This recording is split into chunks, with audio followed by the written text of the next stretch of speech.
So, if you're watching this video, it probably means you want to unlock the secret of drawing pretty much anything in the simplest possible way. Well, fortunately today I'm going to teach you how to draw pretty much anything using only circles.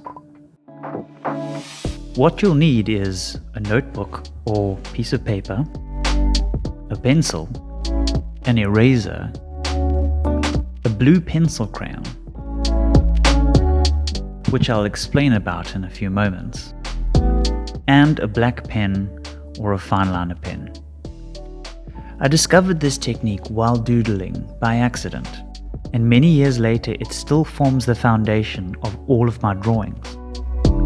As I mentioned, this technique starts with nothing more or less than a circle. So take your blue pencil crayon and draw a nice round circle. You don't need to get it perfect first time. I found that if I keep going around and round and round, I eventually find the circle within all of my disparate lines. What we'll do for the remainder of this drawing is use circles for various parts of a human body. Let's start now with a nice round head. Now, not all circles that we will use will be perfectly round. Some will be a little bit more squat, some a little bit more slender. This squat little circle basically represents a joining point between the head and the rest of the body, almost like a joint in a puppet. Next, we'll draw two equally sized circles for the chest muscles. You can imagine a human's pectoral muscles, followed by the shoulder joints. This can be done by making intersecting lines crossing over the pectoral muscles. It can be super helpful to draw some intersecting lines to show the center points of every joint, but this is not entirely necessary. It's just a good way to make sure that on either side of your center line you can have symmetry. Next, I'm going to draw an elongated circle representing the upper arm of our figure, or the bicep. And by doing the same thing on the other side, we will have two upper arms. Next, we're going to draw a vertical oval shape that will intersect with the chest muscles, creating the rest of the abdomen and upper body. You can see that the middle of the circle roughly intersects with the line between the bottom of the biceps. This is just a rough guide to make sure that my stomach is not too high or too short to be proportional with the arms. Next, we'll draw another elongated circle representing the forearm, and you'll notice that it is slightly more slender than that of the bicep. This is just to show that it is a different part of the arm. Now, just as we used the shoulder circle in order to connect the upper arm and the chest, we are going to add a little joint between the upper arm and the lower arm, which would be the elbow joint. Now, this is not going to be super important during this drawing as our character is standing with his arms straight. But at a later point, you may decide that you wish to change the orientation of the arms for the character to strike a certain pose or action form. At that point, you will be able to change the bend of your character's arm from the elbow joint. And we'll do the same for the wrists. For now, we'll make the hands just lazy little circles that we could come back to at a later point. At the bottom of the stomach, one feels very tempted to simply draw legs. This is one of the more tricky areas to make look natural. I find that the best way to do it is to have a squat little donut-shaped circle to represent that middle piece. From there, you can comfortably draw the two upper quads or thigh muscles. Similarly to the elbows and the wrists, we will add knee joints so that if we ever want our characters to strike a pose, we will be able to pivot off these joints in the future. And without even realizing it, you have a semi-anatomically correct and well-proportioned cartoon figure.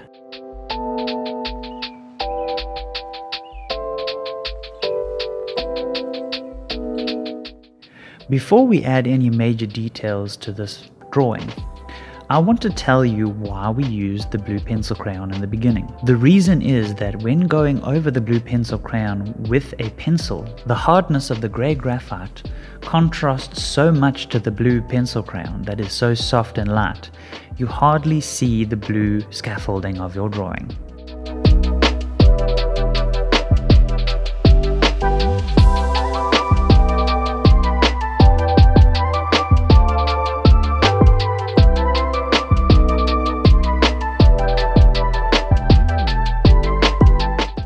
that you have the general structure of your character, you can start adding details such as clothing items, fingers, ears, noses, facial features, belts, all the things that weren't necessary in the previous step to making sure that our characters look somewhat anatomically proportional.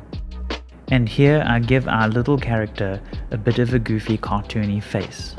And that is pretty much the foundation of every drawing that I do, and it's led to me being able to do some pretty cool drawings in the past. Once you have your underlying structure with your pencil and your blue pencil crayon, you can now go in with a pen, a fine liner, a paintbrush, or anything to add the texture and detail that you want to bring your character to life. Black pen being my forte allowed me to create a very scruffy, very rugged looking character out of this drawing.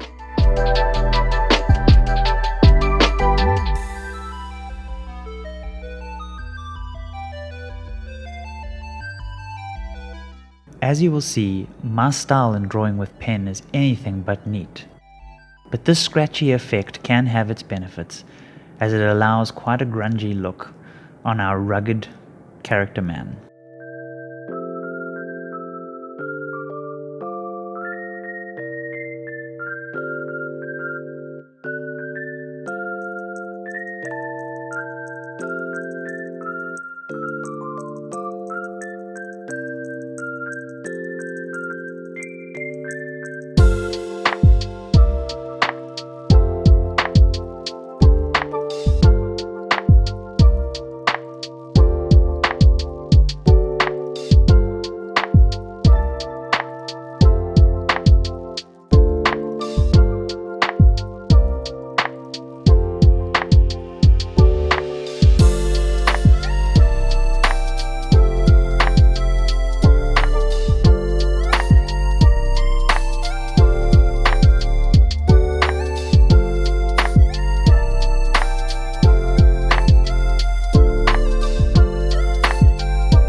And of course, one of the nice things about pen is that you can keep on going over and over and over again until you're satisfied with what you've drawn.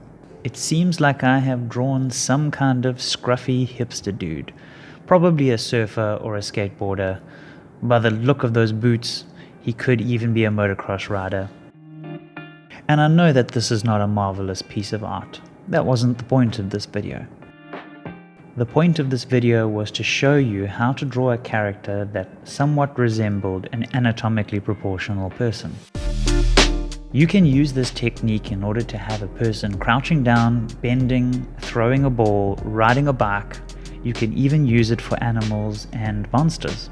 I will be releasing a video on how to draw animals and how to draw monsters in this technique in the coming days. So make sure that you subscribe to stay tuned for future videos where I can teach you the very simplest ways to learn how to draw without taking yourself or your drawing too seriously.